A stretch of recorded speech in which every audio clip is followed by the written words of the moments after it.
Olá, o meu nome é Catarina, espero que esteja tudo bem convosco. Hoje estou aqui para falar de Acidentes, de Hélia Correia, uma escritora portuguesa, muito conceituada, mas, enfim, não assim tão falada, talvez, dentro dos círculos, pelo menos da camada mais jovem. E eu venho trazer exatamente este livro, que foi o último livro de poesia publicado pela Hélia Correia, e nem sei se não será mesmo o último publicado por ela. Foi publicado em novembro de 2020, pelo menos esta edição, e portanto já em época de pandemia, e é um livro de poesia muito bom. Quando eu digo muito bom é porque realmente é difícil avaliar um livro de poesia.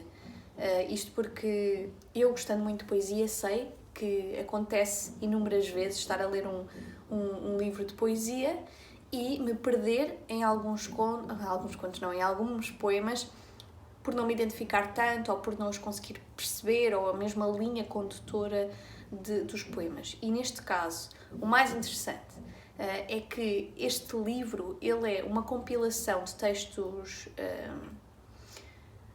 diversos, que de Jaime, o namorado de Hélia Correia, reúne e lhe apresenta e diz: bom, podemos chamar a este livro Acidentes, porque é um pouco como ele surge. Hélia Correia, ela nasce em 1949 em Mafra, mas depois acaba por estudar para uma faculdade de letras, depois na sua adolescência acaba por viver nesse mundo universitário, estudar filologia românica,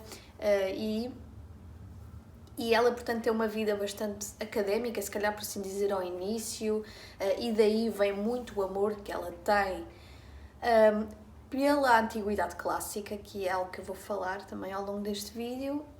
E o que eu vos queria dizer é que em qualquer momento, quando uma pessoa leitora olha para um poema, um livro de poesia, nós temos de ver cada poema como se fosse escrito pelo sujeito poético, pelo eu poético, e não propriamente pelo autor ou autora.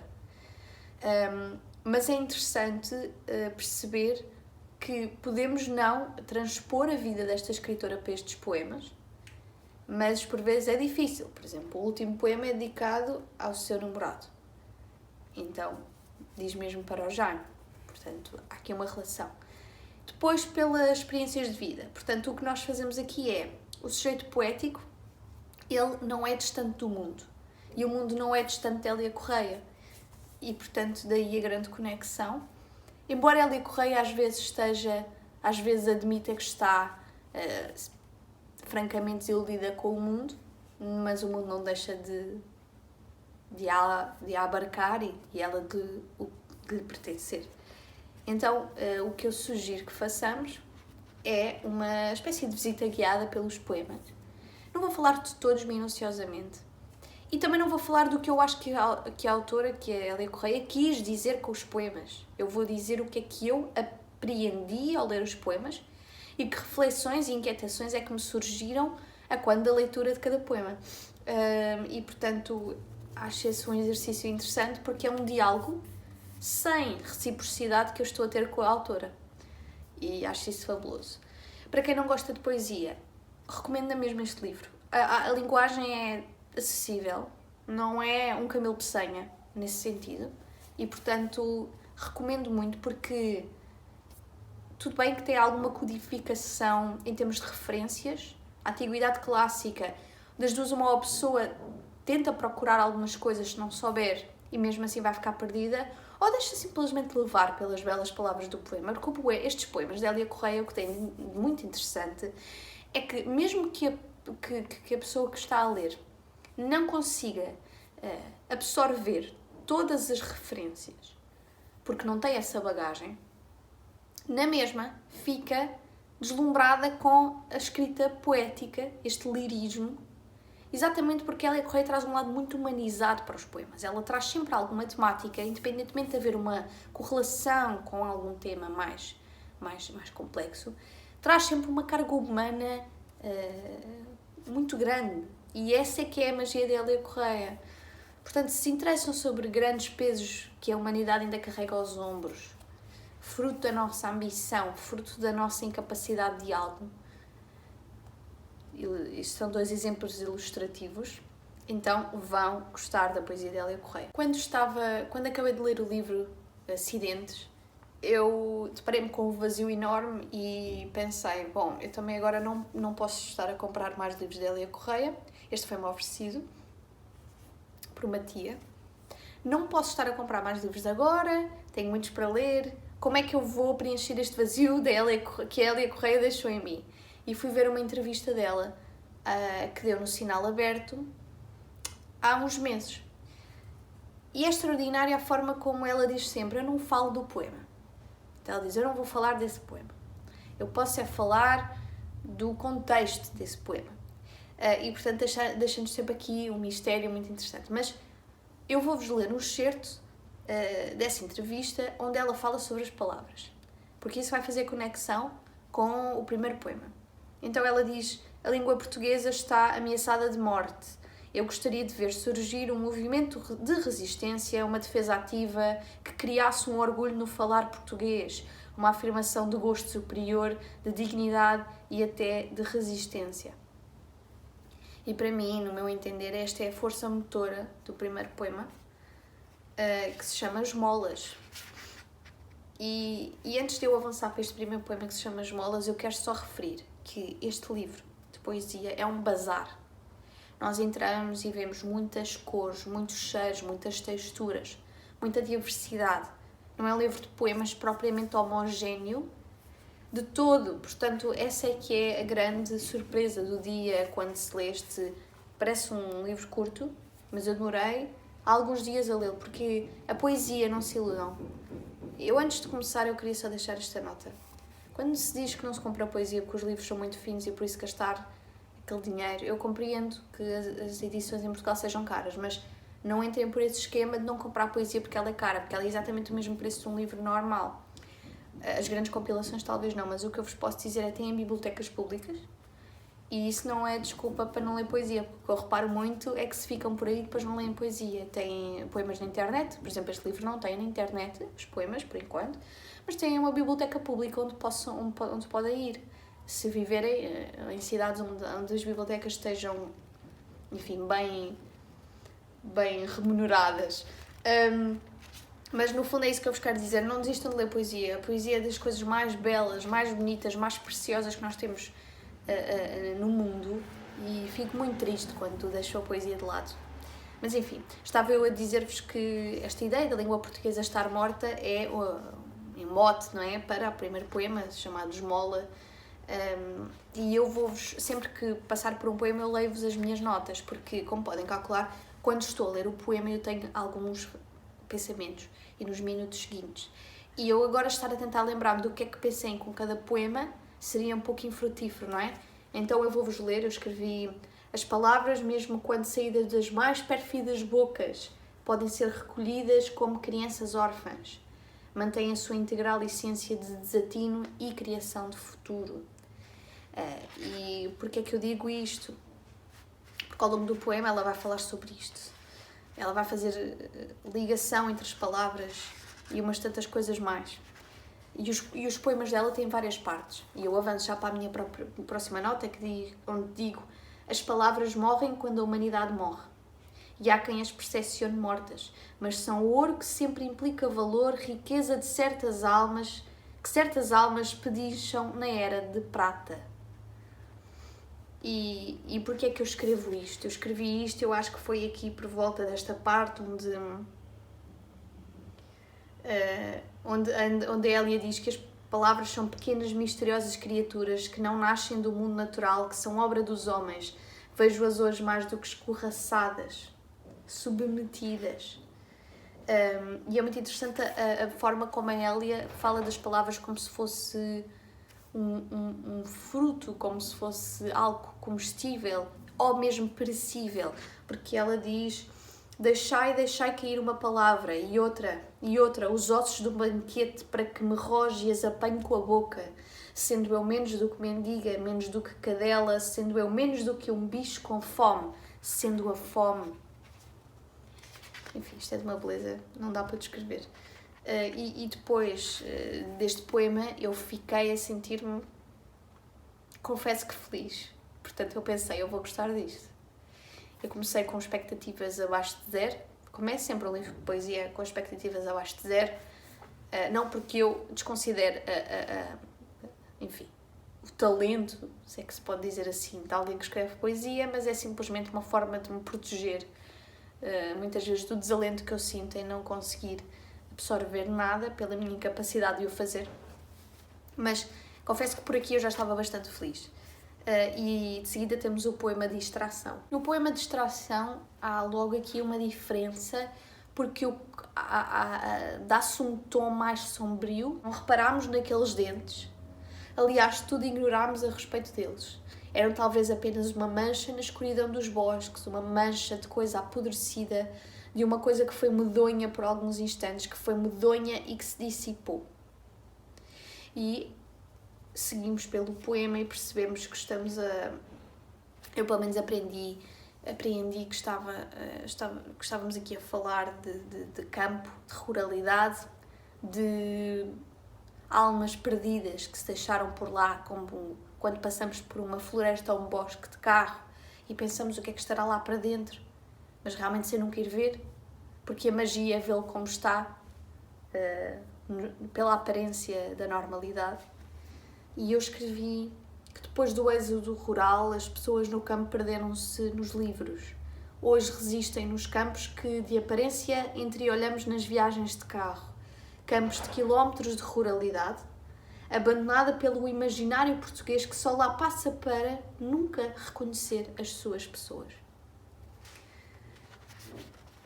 E isto porque depois no poema se diz o corpo camponês, aquele pé nómada que a cidade tratara de ocultar, a surgir novamente a dar aos gestos uma festiva, obscena eloquência. E a terra cintilava sob os coitos ligeiros das mulheres. Eu aqui também pensei no trabalho rural de uma mulher que trabalha em casa, no trabalho doméstico não remunerado, não é? E depois também na ruralidade, o peso que isso é para uma mulher, e que muitas mulheres o fizeram, é de uma imensidão, é de um respeito também, enfim. Mais para a frente no poema eu escrevo: julgamo-nos inimigos porque hoje vivemos em lados opostos das cercas. Mas quem nos colocou ali? O medo tornou-se habitual, mal direcionado. Deverei fugir da cerca dos que me cercam ou dos que me avistam do outro lado do perímetro que impede um lugar comum? Quem nos cercou é de quem mais temo. Isto porque depois ao longo do poema ela vai falar, parece que de lados opostos da barricada, não é? De pessoas que se avistam em margens distintas e que não se tocam em nenhum ponto de ligação na vida. E este poema depois avança, é incrível como ele é profundo, como ele tem camadas, como ele se vai desconstruindo ao longo das partes que o compõem. E eu continuo, faço outra nota aqui na parte 5. Do outro lado da cerca estão os que não se inteiraram dela. Com ou sem delimitação, não precisamos de matemática e geometria para os saquear. Somos mais altos porque definimos que esse era um princípio. Roubar é aceitável aos que se proclamam iluminados, civilizacionais. As crianças adormecem familiarizadas com o cheiro a sangue. Eu acabo por escrever isto no decurso e no desenvolvimento deste poema porque sinto que onde este poema quer chegar, e apesar dos poemas não terem uma objetividade, os poemas são de longos desabafos, é que eu lembrei-me muito, porque aqui se escreve: hoje cercam estas doces aldeias infantis tão pouco preparadas para a guerra. Estas nossas aldeias enfeitadas com bengalas de cegos distraídas numa felicidade ocidental onde estremece às vezes uma folha sem um sopro de brisa, como se ela, por se encontrar mais alta, visse mais. E há aqui uma ideia de uma vontade desnecessária de matar, uma vontade desnecessária de fazer vítimas, uma vontade desnecessária de fazer cercas, de espreitar mais alto, de, no fundo, destruir o outro lado, que não era um outro lado antes de ser construída uma barreira entre os dois. e esta é uma imagem, um poema que me ficou na cabeça durante algumas horas. Toda esta imagética, esta figura de símbolos e de imagens que desfilavam na minha cabeça após a leitura deste poema, são aquele tipo de sensações que eu não consigo explicar porque é que eu gosto tanto de poesia, porque realmente tem um embate, tem um impacto tão forte que, enfim, se calhar é só gosto pessoal, mas eu apaixonei-me. O próximo poema é um poema intitulado Mestres, que vai um pouco na mesma linha do anterior, mas totalmente diferente em algumas partes. É um poema, sem dúvida, muito, muito, muito interessante. A certa altura no poema fala-se do horror aos velhos, aos incômodos, desagradáveis e balbuciantes, dispendiosos velhos, e aos doentes, aos inúteis, que obrigatoriamente têm de ser amados e não são, provocando nos mestres o mal-estar, a que chamam remorso, e que não passa de compressão na cervical. Pronto, já podem imaginar o que é que aqui se trata. Eu vou ler as minhas notas. As notas que eu escrevi foram, a primeira, a distinção entre mestre e servo. Antes do capitalismo, mestre e servo, e agora burguês e proletário. Na Idade Média, dizemos, não se reconhecia o valor da ciência, dos laços entre o normativo e a diferença. Só relevava quem tinha força de trabalho. Morriam cedo para não dar desgostos à gente útil. Agora parece que dizemos o mesmo por palavras domesticadas, gastas, sujas. E escrevo de novo eu. O antropocentrismo colocou-nos enquanto humanidade no centro do universo. Mas cedo ou tarde percebemos que nesse lugar central se ingrou o ocidentalismo, que passou a ditar o destino de todo o planeta e a domesticação dos tais ingovernáveis, incluindo a natureza.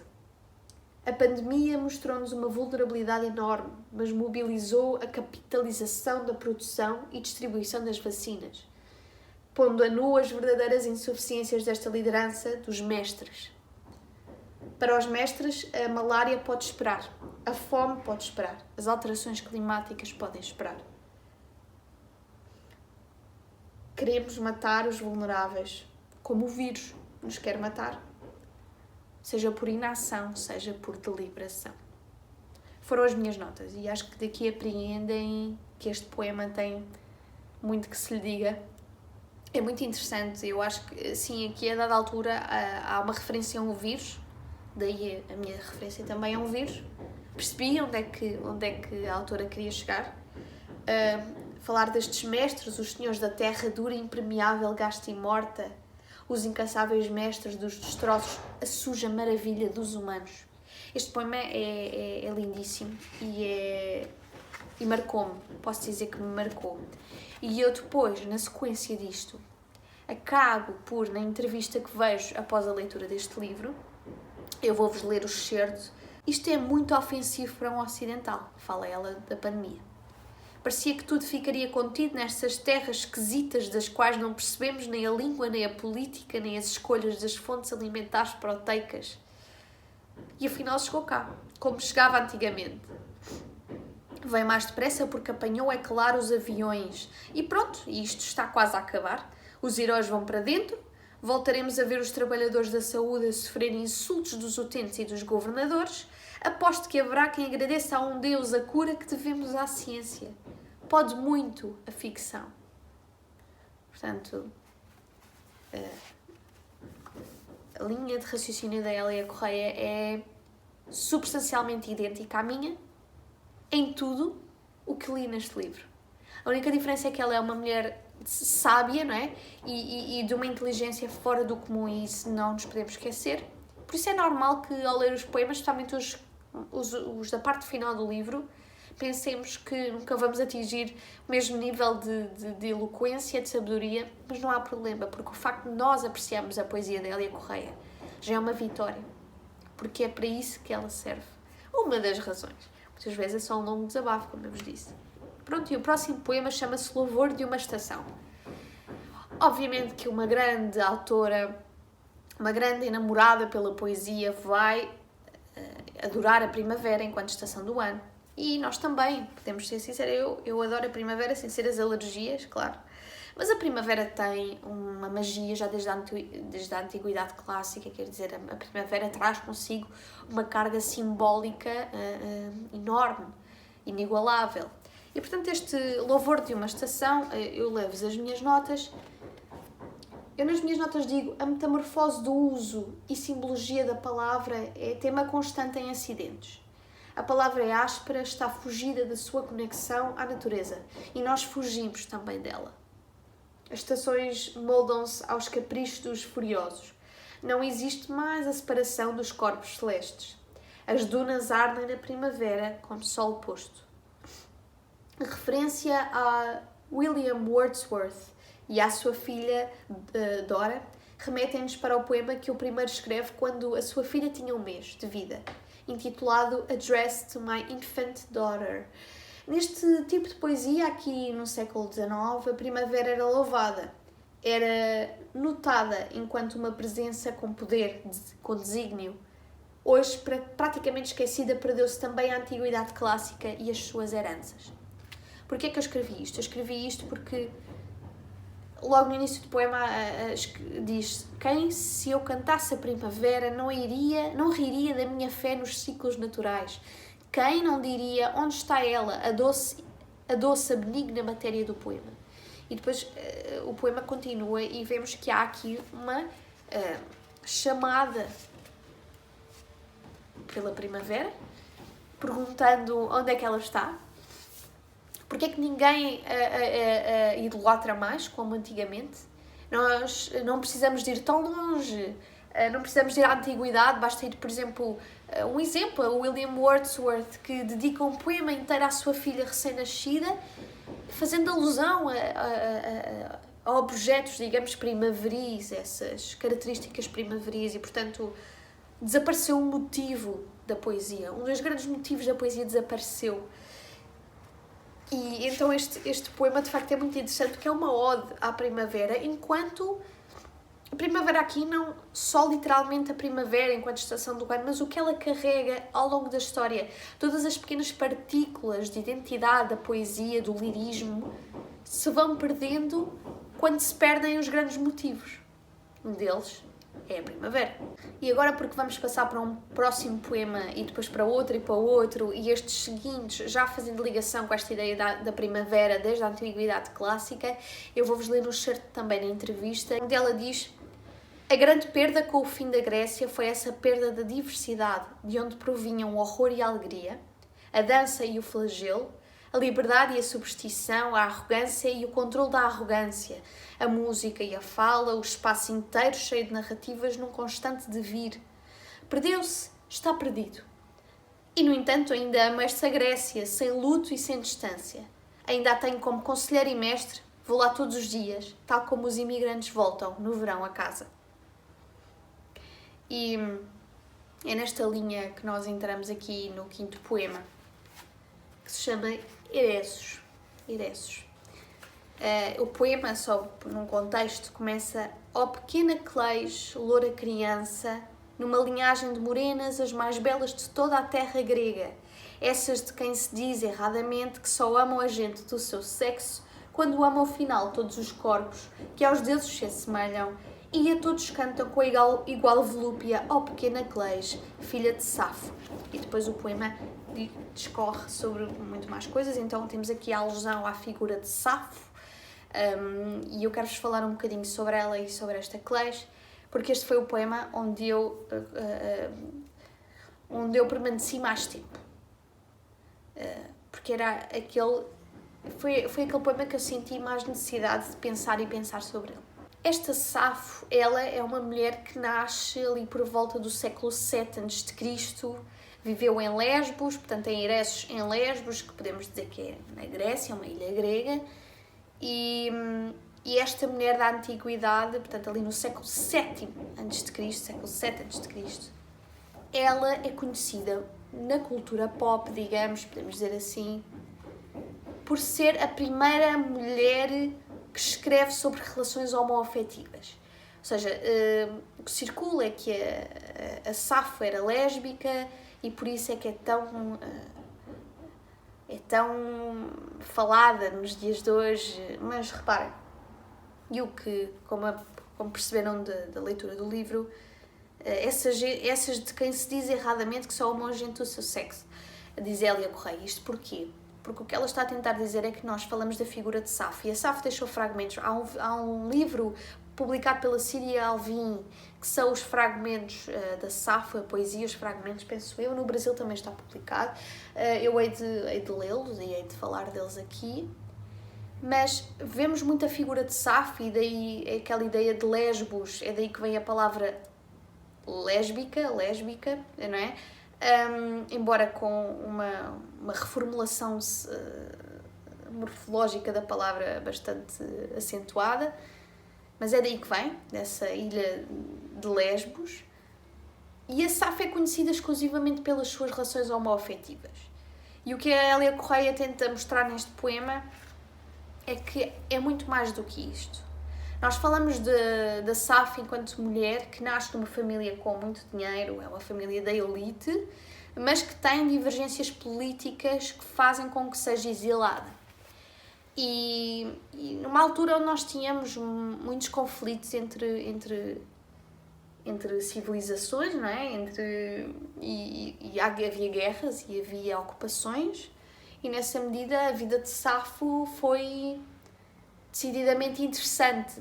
Não há só aquela ideia de pessoas que escrevem poesia, e na altura a poesia era para ser falada ou cantada, ou o que seja, e notava-se que o público-alvo aqui da poesia de Safo eram as mulheres, e era para cultos mais religiosos, não propriamente para uma elite de homens, não era esse o escopo da poesia dela, que depois era falada ou cantada. Ela deixa 9 volumes, porém nós temos pouca coisa que nos chega, exatamente porque se percebe que o facto de ela ter sido exilada, o facto de haver essa disputa política, fez com que muito o que ela escreveu não chegasse até nós. Ou chegou em fragmentos que não dão para incorporar na obra. E é uma mulher decididamente interessante. E quando ela diz pequena Cleis era o nome tanto também da Safo como da filha da Safo. E este poema é todo falar para esta filha, para esta Cleis, pequena Cleis, emudeceu a tua mãe e puxa-te para dentro com brusquidão, porque a visão do fogo e os gritos e as corridas dessa gente sempre enlutada, sempre envelhecida, dentro dos panos negros, tudo aquilo que irrompe pela noite deve ser escondido das crianças, sobretudo essas crianças louras que tão raras são nas Ilhas do Leste. Porque a Cleis era loura e a mãe dela não. E a avó também não. E portanto há aqui uma referência neste todo que vocês podem encontrar na internet, que é um poema da Safo para a sua filha Cleis. A Safo, ela fez correr muita tinta, inclusive nós temos Bocage, Almeida Garrett e Maria Brown, todos que fizeram referência, a título de exemplo, à Safo. E não esquecer que esta ideia de desejo entre mulheres, relações homoafetivas, isto não era novidade na Grécia arcaica, digamos, porque as relações homoafetivas eram comuns entre homens e homens, mulheres e mulheres, e era uma prática até bastante comum. Portanto, esta ideia que a homossexualidade só surge mais tarde é mentira. E nós já temos escritos da altura, até do século VII a.C., que nos mostram que as relações homoafetivas eram uma realidade. E, portanto, muitas vezes quando se diz, que a homossexualidade é uma coisa nova, é desconhecimento. Mas não é só disso que vive Safo, não é? Ela é muito mais do que isso. Ela é uma das primeiras que nos conta em primeira mão do lirismo grego, como nós o conhecemos. Pronto, e este poema foi muito interessante porque me fez viajar para o século VII a.C., para esta criança que nasce num mundo de conflitos políticos e ao mesmo tempo nascida do ventre de uma mãe tão fora do relógio da época. E então viajei muito com esse poema, confesso. Depois temos o poema Entre os Martelos, que é um poema dedicado ao Rui Horta, e que há aqui uma referência muito interessante à Margaret Fontaine e ao Nureyev, que que fizeram um bailado nos anos 60 e 66 do Romeu e da Julieta. E há aqui uma ideia muito interessante neste poema Entre os Martelos, que tem a ver com viagens. Com viagens, com o passado, com a memória afetiva, e porque neste poema se diz: num pequeno museu do sul da Grécia estão expostas umas sapatilhas rosa que pertenceram a Margaret Fontaine. Vê-las foi de tal modo inesperado que, para espanto e susto dos amigos, chorei convulsamente. Havia muito que se apagar ao meu entusiasmo por sapatilhas e tutus. No entanto, ali estavam eles todos, Julieta, do Romeu e Julieta, e Nureyev, o bailarino que fez de Romeu, rodopiando no meu peito, acordando uma espécie de batida. E se alguém me dissesse um dia: vão ver que não é bem isto, as lágrimas e eu duvidaríamos. Este poema é muito interessante. Fala sobre viagens, viajantes. E nós percebemos aqui depois com uma referência com os Maoris, que são uma população indígena da Nova Zelândia, que eles apareceram na Nova Zelândia ali por volta do século XII, chegaram lá em uma espécie de canoas, não sei se pode dizer canoas, mas falar muito desta ideia de viagens, desde um povo a descobrir um sítio onde morar há séculos e séculos, desde as nossas viagens que fazemos e pensamos que somos muito iluminados e que descobrimos muita coisa, e na verdade estamos só a voltar ao nosso lugar de conforto de uma maneira diferente, não é? Quando nós fazemos viagens, não quer dizer que haja um crescimento propriamente pessoal. Uma viagem por si só não nos traz crescimento. Especialmente se nos reconfortarmos a fazer as coisas que sempre gostaríamos de fazer e não fazer coisas que têm a ver com o local onde nós visitamos. E eu escrevi que este é um poema que reflete sobre as viagens e o mundo, dos grandes prazeres e desprazeres que é viajar e como glorificamos a descoberta, ainda hoje, esquecendo que muito do que admiramos foi erigido em ombros de dor. A referência ao bailado, às sapatilhas rosa e à emoção reforçam como a cor da simplicidade ofusca este mundo a preto e branco. Essa foi a minha nota. Depois há um próximo poema que se chama Athena Nike, Athena Nike é um templo. Há aqui várias referências aos gregos, aos primeiros gregos a ocupar a parte do mar Mediterrâneo, que era o Aqueus. A referência a Elade, que era também o nome dos territórios atualmente pertencentes à moderna Grécia, que eram denominados na Antiguidade Arcaica com este nome. Portanto, este poema aqui também fala de Delfos, que era a sede do templo principal grego, dedicado ao deus Apolo, e portanto este poema Athena que... Eu confesso que fiquei um bocadinho a navegar, porque diz: partiu minha senhora há muito, já que vi os sinais da cerimónia se alinhavam, visíveis, sim, porém indecifráveis pelos mortais. Depois continua sempre a falar de uma senhora que parte, e eu fiquei assim um bocadinho à deriva. É daqueles poemas que eu se calhar não, o que vai acontecer é que eu vou pensar nele no decurso das próximas semanas, provavelmente vou-me conectar com ele, mas em tempo útil não o fiz, e tudo bem com isso, nós não temos de nos conectar com tudo. Mas se tiverem lido este livro e tenham retirado alguma coisa deste poema, por favor falem comigo. Depois temos um poema seguinte, que é o Poitique, que é uma ideia de Aristóteles, e isto é muito interessante, este poema, digo-vos, porque eu já tinha lido sobre o Poitique, e o poema começa assim: vindo o momento, tudo aquilo que separou ciência e poesia deixará de existir sobre a Terra. E a Poitique do Aristóteles tem muito a ver com isto, porque é tentar perceber se a arte poética pode ser concebida como ciência. Porquê? Porque a arte poética é no fundo o género autêntico, segundo Aristóteles. E nas minhas notas eu escrevo: a arte poética pode ser concebida como género autêntico, racionalidade, tendo em conta as suas singularidades e particularidades e peculiaridades, enquanto género específico de discursividade temos aí o logos, e depois capaz de ciência, o episteme.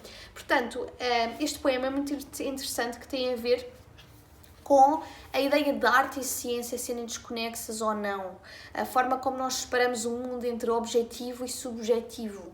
E só uma nota: se comprar este livro ou se o lerem, nós aqui nesta página 45, que faz parte do poema Poitique, há um problema aqui de impressão, e vocês têm de passar para a página 57. Portanto, lá vamos nós, porque houve um problema de impressão aqui. Exato. E passamos aqui para a página 57, onde o poema depois ganha uma nova formulação, e uma formulação até bastante interessante. Há sempre uma ideia de alimento, de comer, de corroer, de alimentar, de ter fome, nos poemas de Hélia Correia, que é muito interessante, eu confesso que gosto muito. E o poema termina assim: do belo, tudo o que a ciência sabe é o mero equilíbrio das medidas, o agrado ocular. Que mais? Não pode confrontar-nos a ciência com a estátua, com o brinco de Vermeer, com o rosto que nos dá para o chá em toda a glória da sua proporção. E eu fiz aqui uma nota e disse reflexão como referida sobre a ciência da poesia e a falta de poesia na ciência. Há múltiplas referências aos mistérios da humanidade que a ciência não entende. Mistérios esses que estão num campo de visibilidade e mesmo assim ignorados. Como o brinco reluzente no quadro de Vermeer, há uma confrontação inexplicável. O quadro da rapariga com a perla, The Girl with a Pearl Earring, do quadro depois também deu um filme, esta referência a esta perla que brilha e olha para nós, apesar dela estar a olhar para nós, a rapariga do quadro estar a olhar para nós, aquela pérola suga-nos. Há toda uma simbologia atinente a essa pérola. E o poema continua, e depois há uma referência a Bach e à esposa de Bach, a Ana Magdalena, e a Virginia Woolf. Portanto, estes poemas estão são ricos em referências, é incrível. O poema que vem a seguir é uma homenagem ao Herbert Welder. Portanto, o poema tem o título HH 23/3/15, foi o dia em que o Herbert Welder morreu. E este poema é escrito no dia da morte do Herbert Welder, um poeta muito amado por Portugal, espero eu, e por Hélia Correia, e nota-se aqui neste poema dor, perda. Eu acho que muito um resultado desta dor é um julgamento de que esta pessoa era transcendente e não queria desaparecer. Ela não tem de desaparecer, o Herbert Welder não tem de desaparecer, mas, enfim, fisicamente desapareceu. Isso é sempre difícil de assimilar quando nós vemos uma pessoa enquanto um ser transcendente. E este poema é muito bonito, parece que é um puxão de orelhas à Hélia Correia, mas é muito bonito este poema. Depois temos outro, que é o Otherwise, que é um poema dedicado à Lucinda Canelas, que foi uma jornalista. Este poema é muito interessante. Aqui na parte final lemos: Eva, Penélope, mulheres com um tal excesso de beleza que isso as tornava intransigentes e as punha a salvo de ternuras comezinhas, atacando o trabalho de Tiar não por fidelidade como a outra, mas de uma guerra à belle époque e ao século que estava a começar. Um pouco menos de dinheiro na família e tê-los iam internado a todos. Quanto a este poema eu escrevi: precisamos de voltar à antiguidade, aprender de novo a música, a dança, o amor e a nudez, numa altura de criaturas antropomórficas, seres perfeitos que o ser humano tentava igualar. A sexualidade perdeu os trejeitos e os contornos da arte para passar a ser produto mercantil. Esquecemos-nos de como dançar. Foi a minha nota quanto a este poema, que também é muito interessante e faz referência à Pina Bausch, que a Pina Bausch tem uma frase que é Dance, dance, otherwise we are lost. E de seguida entramos no poema Almofadas de Andorinhas, que vou-vos dizer uma coisa. Este poema Almofadas de Andorinhas foi a maior surpresa que eu tive, porque o poema é singelo, é curto e é arrebatador. Este poema vem-me à memória tantas vezes que eu acho que vou imprimi-lo e vou pô-lo na parede, porque é curtinho e é incrível. Eu escrevi só o poema belíssimo que retoma a adoração pela primavera, pelo que esta nos traz de bom, pela poetização das memórias e dos sons. É a ideia de nós vermos de fora da janela uma primavera e de a trazermos para dentro em qualquer estação do ano, com as referências que ela traz. Por exemplo, tendo uma almofada de andorinhas cravadas, seja, enfim, pela arte de cozer, ou estampadas, aqui é mesmo pela arte de cozer. e trazer essa primavera que pode estar distante de nós, seja em termos simbólicos, seja porque as estações avançam e são cíclicas e rotativas. Mas este poema das andorinhas é, sem dúvida, um dos meus favoritos, de tão singelo e tão precioso que é. Apaixonei-me por este poema, confesso. Fiquei muito apaixonada por ele. Depois entramos no poema Pele, que também tem uma aura meio que codificada, não percebemos bem o que é que pode ser, mas enfim, cada pessoa que lê apreende o que quiser aprender e as suas experiências ditarão muito a forma como lemos os poemas, mas esta ideia da pele e de alguém sem voz que grita, que sofre, que chora, que sangra, que corre pela natureza e se defronta e se debate com os elementos, que se integra nesses elementos. É um poema muito bonito também. E depois, por fim, temos o poema Quarto em Edimburgo, que é um poema de amor.